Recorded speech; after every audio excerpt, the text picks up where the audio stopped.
Samael Aun Weor. Buddha matriarchal ki avatarda ela anuva erda acurio. Tercera edition, 1963. Prefacio. Inverted exclamation mark amadizamos hermanos. Esta es otra grandiosa obra que nuestro amado maestro Samael Aun Weor nos entrega. Hay mucha sabiduría oculta, la misma que enseñó nuestro Señor el Cristo en secreto a sus discípulos y que hoy el gran avatar de la era de Acurio, describe velo para que todos los seres humanos podamos encontrar la verdadera felicidad, eso que se llama amor y que a menudo confunden los enamorados, con el deseo. El amor es el summum de la sabiduría. La sabiduría debe transmutarse en amor, el amor se transmuta en felicidad. La mujer es el pensamiento más bello del creador hecho carne. La mujer es la puerta del Edén.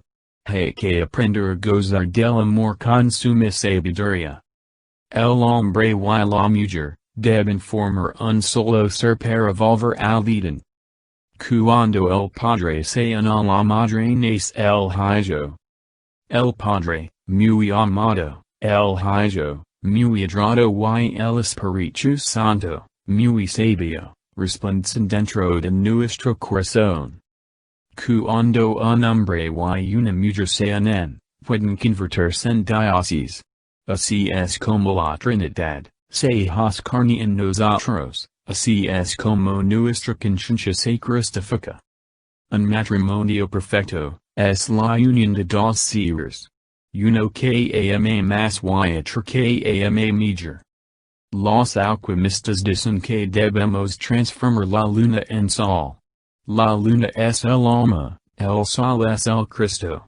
La transformación de la luna en sol solo es posible con el fuego, y solo enciende con el cubio amoroso del matrimonio perfecto. El acto sexual es muy terrible, con razón dice el Apocalipsis, el que vencer, la columna del templo de mi Dios, y no saldrá más de allí. Inverted exclamation mark posinferential. Jaime Colmenares Nido.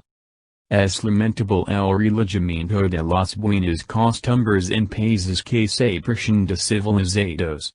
La fórmula civilo-religiosa del matrimonio se ha convertido en un permiso oficial para fornicar por unos cuantos días, después de los cuales viene el divorcio. Se casan hoy y se divorcian mañana. Eso es todo. Hoy en vez de decir, vamos a dormir juntos, se dice, vamos a casarnos. Así se tapa un poco la cosa, se disimula, se legaliza. Prácticamente el matrimonio moderno se ha convertido en un nuevo tipo de prostitución. Conocemos el caso de mujeres que se han casado 10 years 15 veces. Muchas de esas damas son grandes artistas del cine, o señores del alto mundo. Nadie dice nada por sus tallas o quince méritos. Estando la prostitución legalizada, todo el mundo se calla la boca. Realmente las gentes confunden la pasión con el amor. La pasión es un veneno que engana la mente y el corazón. El hombre apasionado cree firmemente que está enamorado. La mujer apasionada podría hasta jurar que está enamorada. Los apasionados suenan en el amor, le cantan al amor, pero jamás han despertado al mundo del amor. Ellos no saben que es amor, solo suenan con el y creen estar enamorados. Es su error, y cuando la pasión ha sido plenamente satisfecha con la cruda realidad. Entonces viene el divorcio. And cuando parezca exagerado afirmar que un millón de parejas que se creen enamoradas, tan solo puede haber una sola realmente enamorada, eso es así. Es raro hallar en la vida una pareja realmente enamorada. Existen millones de parejas apasionadas, pero enamoradas es muy difícil encontrarlas. es urgente de salvar el yo para fabricar alma, solo el alma sabe amar verdaderamente. El alma se robusts y fortifica con el fuego del Espíritu Santo. Es bueno saber que el fuego del Espíritu Santo es amor. Es bueno saber que el fuego del Espíritu Santo es el kundalini del que hablan los hindústanis. Solo este fuego flamígero sexual puede abrir las 7 iglesias del alma. Solo este fuego electrónico puede llenar el alma de poderes gnios. Quien no encienda esto puede perder su alma, el alma que renuncia al sexo y al amor, muy inevitablemente. El hombre muestra su virilidad haciendo obras de amor, no hablando de amor que es incapaz de hacer. El beso de la madre kundalini es para el hombre viril y para la mujer verdaderamente enamorada de su marido. El beso de la madre kundalini es muerte. El beso de la madre kundalini es vida. Los apasionados no saben de estas cosas. Ellos lo único que piensan es en satisfacer sus deseos y luego divorciarse, no se le ocurre otra cosa. Eso es lo único que saben hacer. Inverted exclamation mark pobres gentes. Son dinos de piedad. Coshuaricos y vulva recoser tu barro y tu agua para que cuando tu barro vulva al barro y tu agua se evapore tu enfadura de salvación, es decir, tu alma, resplandeciente y centelando en las manos de tu Dios interno. Quien vi pecado en el amor, quien odia al sexo es un infrasexual degenerado que quiere castrar al sol, pero por desgracia el mismo será el castrado. Quien odia al amor y el sexo no comerá la comida del sol, y sus testículos se secarán y estará muerto antes de morir. Aquellos que se creen enamorados, deben hacer la disección al yo. Deben auto-explorers con el fin de descubrir si es pasión o amor locación en su corazón. Necesitan los enamorados conocerse a sí mismos para no ser castrados y hacer su creación viral. Si tu amor es uno y en este amor incluís todos los amores, tus testículos comerán la comida del sol. Aquel que quiera entrar al reino del esoterismo. Debe vestirse con el traje de la regeneración, es el traje de bodas. A la mesa de los invitados donde en Los Angeles, no se puede ligar sin el vestido de bodas. Es traje no lo pueden tener los que draman el vino sagrado. Aquellos pocos que verdaderamente están enamorados saben que no se puede dramar el vino. Desgraciadamente son muy raros los enamorados. Casi no los hay. Nunca falta Judas en los matrimonios. El triángulo fatal, el adulterio, ocasiona miles de divorcios.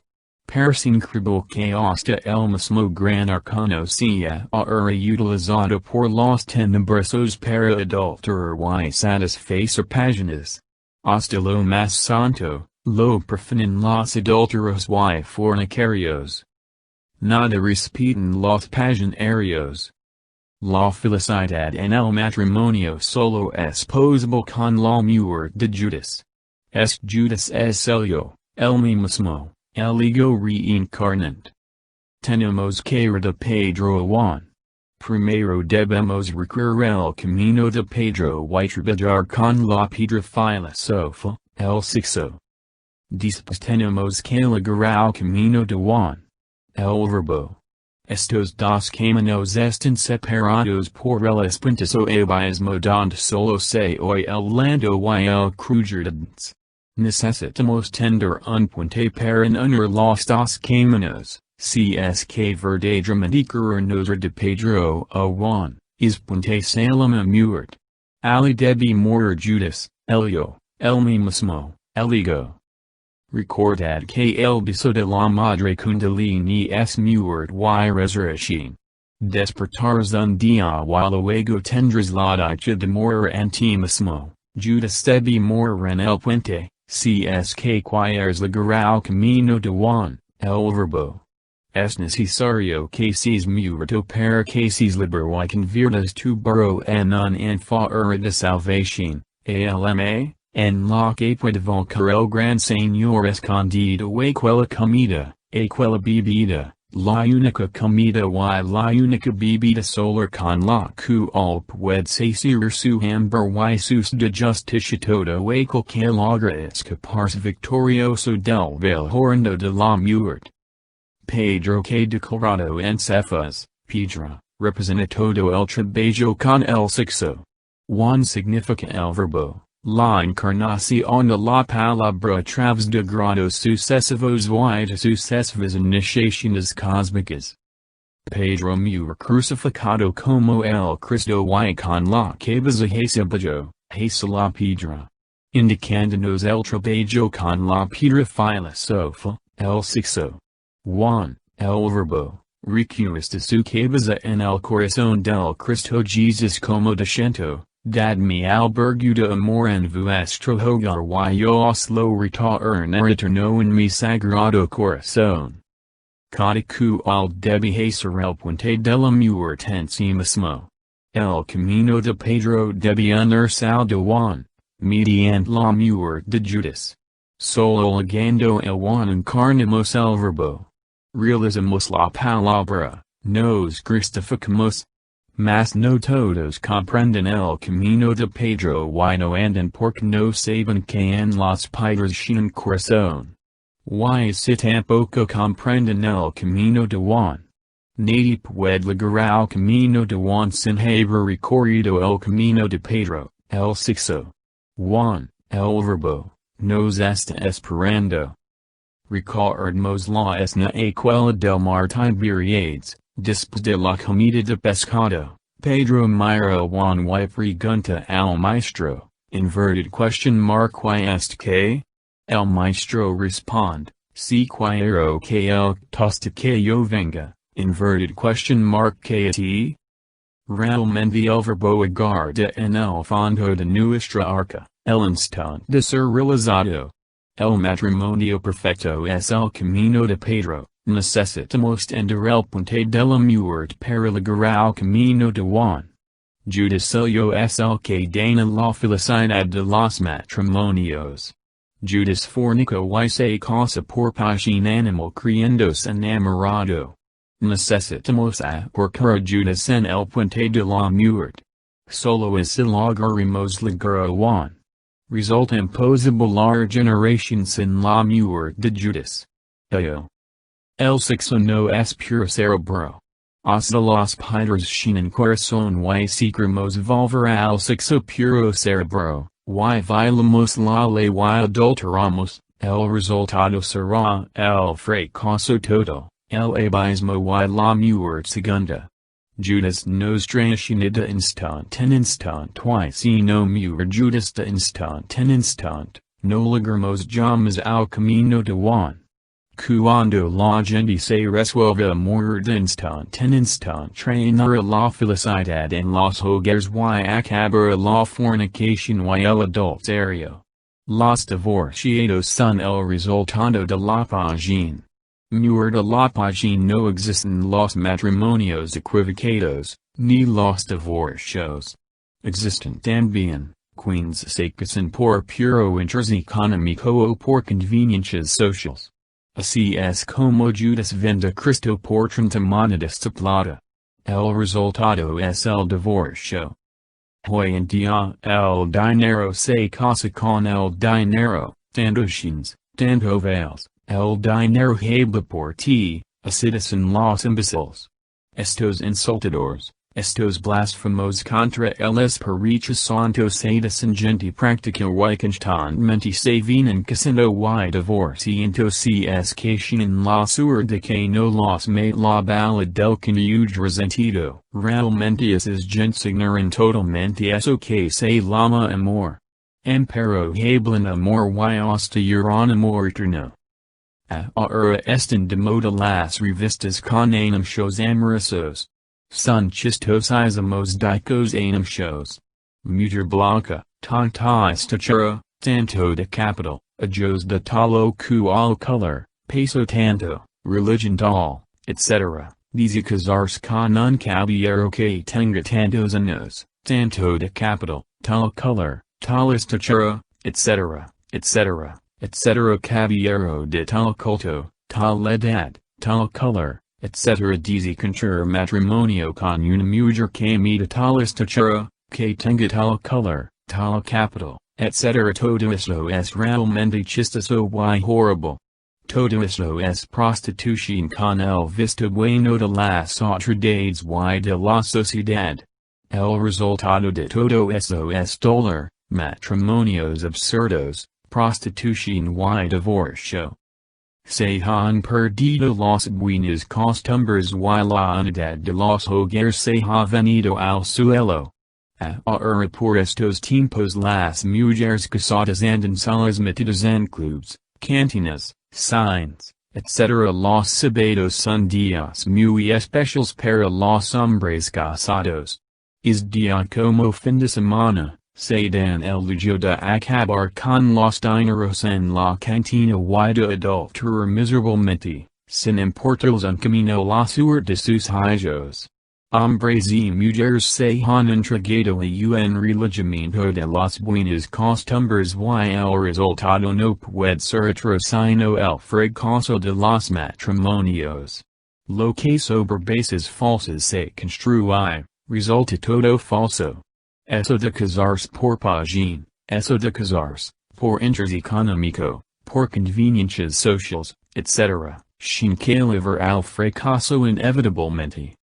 Para que haya amor se necesita plena comunión mística de los dos seres en todos los 7 niveles de la mente. No existiendo esta plena comunión en los 7 niveles de la mente, el resultado es el divorcio. El amor es como un árbol solitario iluminado por el sol. El amor es como un niño recién nacido. El amor es como una rosa inefable bañada por la luz del plenilunio. El amor y la pasión son incompatibles. El amor y la pasión son dos substancias que no se pueden combinar. El amor es absolutamente inocente. Donde amor no pueden existir los celos, ni la ira, ni los resentimientos, porque el amor es incompatible con todas esas bajas pasiones. El amor comienza con un destello de simpatia, se substantializa con la fuerza del cariño, y se sintetiza en adoración.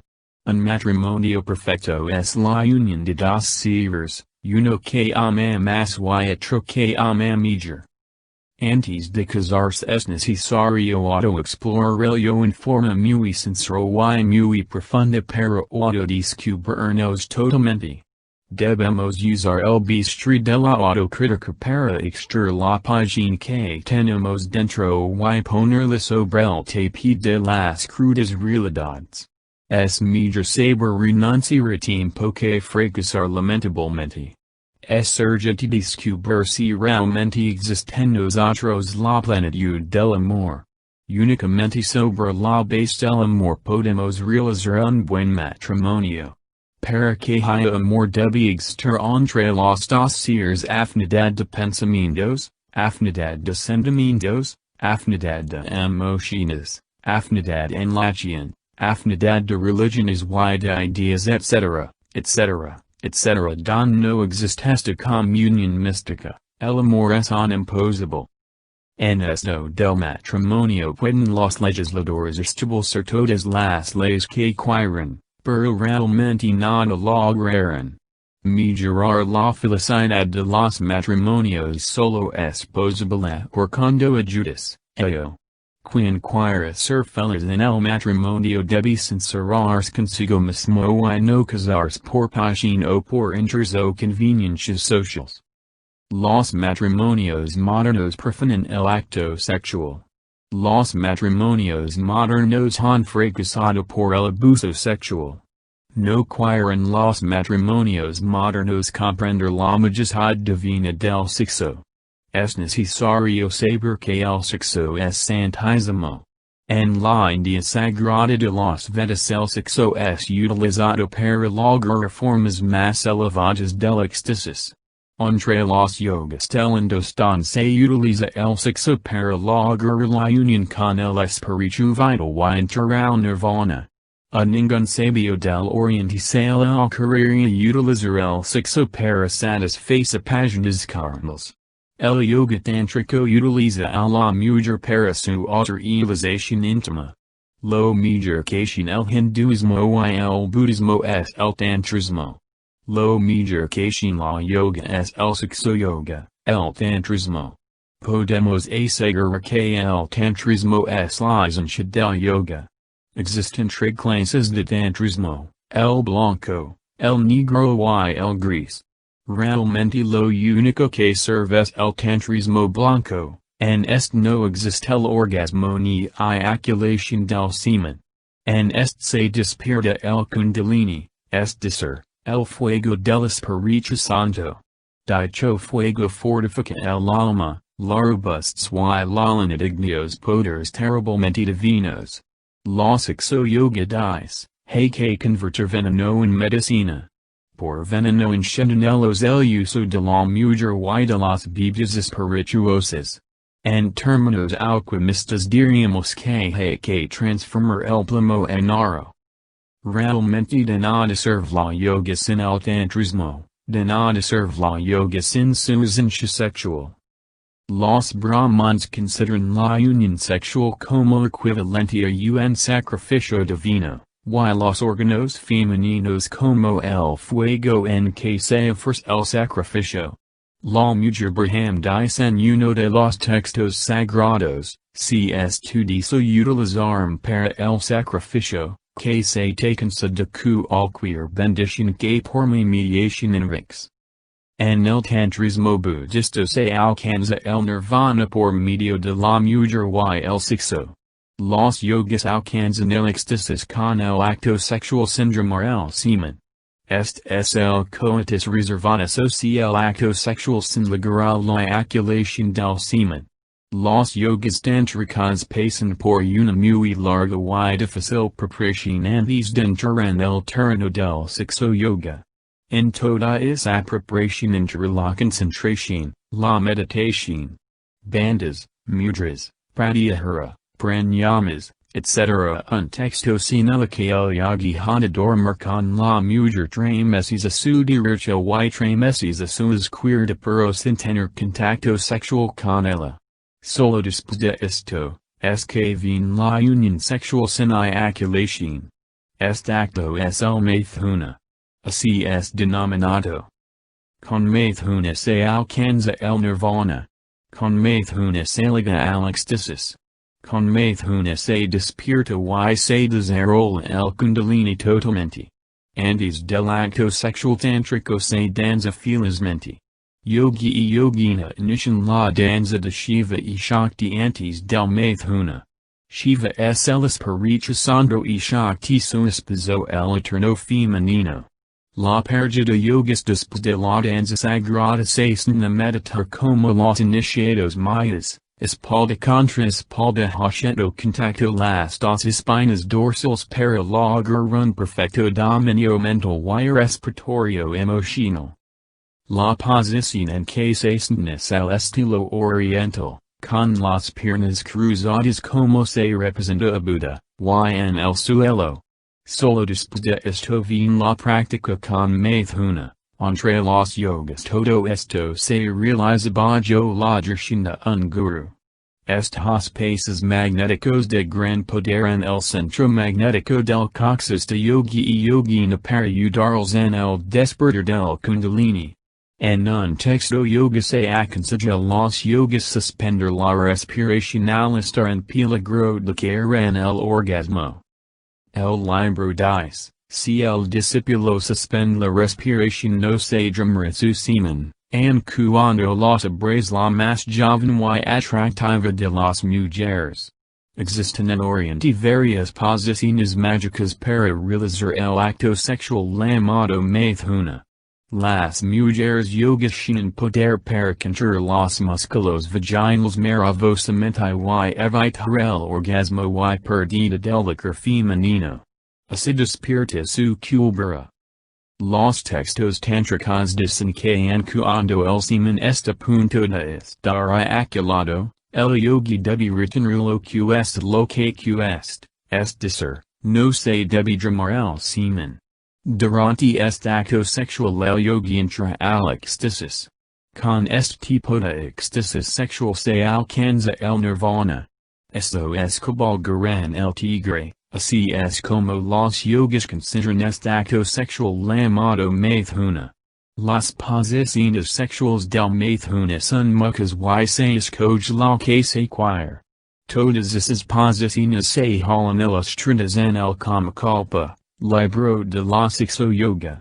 Algunas veces el yogi sentado en el suelo con las piernas cruzadas el estilo oriental realiza el maithuna. La yogina se sienta sobre sus piernas absorbiéndose el falo y cruzando las piernas por detrás del yogi en forma tal que el yogi queda envuelto entre sus piernas. Otras veces, se utiliza el abrazo invertido en el cual por razones muy sagradas y simbólicas la yogina desempeña la parte activa. El yogi representa el espíritu aparentemente inmóvil tras ella, la yogina, representa a la naturaleza que está en movimiento.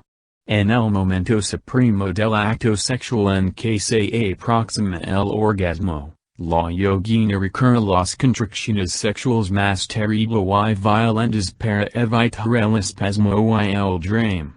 Este instante es aprovechado por los yogis para la concentración más espantosa, y la meditación más terrible. Entonces llegan a la iluminación, al éxtasis, al samadhi. En el occidente del mundo todo matrimonio puede practicar maithuna sin usar esas difíciles posiciones del oriente del mundo. Basta orar al Espíritu Santo pidiendo ayuda antes de la práctica y luego realizar el acto al estilo occidental retirándose la pergen antes del orgasmo. No se debe eyacular el semen jamás en la vida. Los tontos científicos de la magia negra creen que esta práctica esta no se puede traer congestión de la próstata, uretra, y vesículas seminales. Este concepto de tantos científicos es una solemne falsedad. Nosotros los gnósticos practicamos este acto sexual durante toda la vida y jamás hemos sufrido ni de la próstata, ni de la uretra, ni tampoco de las vesículas seminales. No hay duda de que los matrimonios llegan a la suprema felicidad con el maithuna. Así se conserva la dicha de la luna de miel durante toda la vida. Con este acto hay felicidad verdadera. La pareja siente cada vez más ganas de acariciarse y de realizar el acto sexual sin llegar jamás al cansancio ni al aburrimiento. Con este acto sexual se acabarán los divorcios en el mundo. Con este acto entramos al nirvana. Bien puede orarse y meditar espalda contra espalda el estilo oriental antes del acto, rogando al Espíritu Santo. Suplicando nos conceda la dicha de recibir el fuego. Es falso asegurar que esto en la próstata y traiga prostatitis. Todos aquellos que hemos practicado el maithuna, gozamos de espléndida salud. Al principio el maithuna es sacrificio. Después de algún tiempo el maithuna es plena satisfacción sexual, y suprema dicha. Todas las teorías que los tantos científicos exponen para combatir el maithuna, son absolutamente falsas, y quien se dejan ganar por razones de los honores de estos tenebrosos, se convertirá en un habitante del abismo inevitablemente. Estamos iniciando la nueva era cuaria y la humanidad se dividirá en dos bandos. Los que aceptan el tantrismo blanco y los que se definen por el negro, es decir, los que aceptan dramar su semen, y los que no aceptan. Los que seguiron iaculando y los que no seguiron iaculando. Tantricas blancos, tantricas negros, eso es todo. Hablando en lenguaje ocultista diremos magos blancos y magos negros. Esos son los dos bandos de la nueva era ocuaria. Federico Nietzsche en su obra titulada, Hacia Zaratustra, dice. Voluptuosidad, para todos los que desprecian el cuerpo, verdados de silicio, en su acción y su pecado, y la maldición como mundo todos los que creen en ultramundos, porque la serie y se burla de todos los herejes. Voluptuosidad, para la candela es el fuego lento que quema, para la madera carcomida, y todos los trapos abscesos, es horno preparado para los despojos. Voluptuosidad, para los corazones libres, es una cosa inocente y libre, el jardín de la felicidad en la tierra, la rebosante gratitud de todo futuro presente. Voluptuosidad, solo para los muchachos un dulce veneno, pero para los que tienen voluntad de león, es el mer cordial, y el reverentmente conservado vino de los vinos. Voluptuosidad, la mer felicidad simbólica de una felicidad mer y de una gran esperanza. Porque muchos está prometido el matrimonio, y más que el matrimonio, y muchas cosas que son más extrañas a sí mismas que el hombre para la mujer, y que han comprendido plenamente que han desconocido son el uno para el otro, el hombre y la mujer. Realmente el amor es un fenómeno cósmico terriblemente divino. Cuando el hombre oficia en el era del supremo sacrificio sexual puede en instante dirigir toda su voluptuosidad a todos los centros magnéticos para hacerlos vibrar, sentir y resplandecer. En esos instantes de suprema voluptuosidad sexual somos como dioses terriblemente divinos. Las sagradas escrituras dicen, pedid y se os dará, gald y se os abrera. Realmente el momento supremo del gozo sexual es el preciso instante para pedir al tercer logos, el Espíritu Santo, todos aquellos poderes anhelos. El tremendo poder de las fuerzas de Shiva. El tercer logos nos convierte en dioses. Mucho se habla sobre la meditación y éxtasis. Realmente la mejor hora para la meditación y el éxtasis. Es la hora de la voluptuosidad sexual. Las fuerzas sexuales producen el éxtasis. Debemos transformar la voluptuosidad en éxtasis a través de la meditación. Durante el acto sexual y después del acto, pero cuando todavía la voluptuosidad está vibrando, pasamos por el sacrificios intelectus. Realmente solo la emoción creadora puede llevarnos al éxtasis. Solo quien es capaz de ir orando al tercer logos, antes del acto, en al acto y después del acto, puede entrar al nirvana. Solo quien es capaz de embriagarse con la voluptuosidad sin llamar el semen, puede convertirse en un dios terriblemente divino. Quienes aprenden a gozar de la voluptuosidad sabiamente sin llamar el semen se convierten en seres absolutamente felices. El matrimonio perfecto es la base del sendero del Cristo social. Desgraciadamente en la vida moderna el matrimonio se ha convertido en una frivolidad alejada de la sabiduría, a esto se deben los fracasos, a esto se deben los divorcios, es necesario estudiar la gnosis, es urgente volver a las celebraciones místicas de los misterios del amor. Es urgente aprender a gozar las delicias del amor. Es urgente comprender que con la voluptuosidad nace el ángel dentro de nosotros mismos. Solo los ángeles pueden entrar al reino. El tantrismo blanco sin la ciencia para acabar con los divorcios y conservar la luna de miel, durante toda la vida. El hogar es la base de una sociedad cristiana.